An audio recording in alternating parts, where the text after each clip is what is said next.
திருமணத்திற்கு சில தினங்களே இருந்த நிலையில் விபத்தில் பரிதாபமாக உயிரிழந்த புது மாப்பிள்ளை.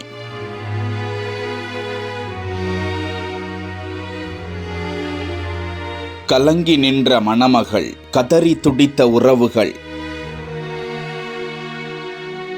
ராமநாதபுரம் மாவட்டம் பரமக்குடி அருகே அண்டக்குடி புதூர் கிராமத்தைச் சேர்ந்த பீட்டர் என்பவரது மகன் அலெக்சாண்டர். 26 வயதான இவருக்கும் அதே பகுதியைச் சேர்ந்த ஒரு இளம் பெண்ணுக்கும் வருகிற 23ஆம் தேதி திருமணம் நிச்சயிக்கப்பட்டு திருமண ஏற்பாடுகள் அனைத்தும் முடிவடைந்து வாழ்க்கையின் முக்கியமான கடமையை நிறைவேற்றப் போகிறோம் என்ற எண்ணத்தில் பெற்றோரும் வாழ்வில் அடியெடுத்து வைக்கப் போகிறோம் என மணமக்களும் ஆசை கொண்டிருந்த நிலையில் அந்த அதிர்ச்சி தகவல் வருகிறது.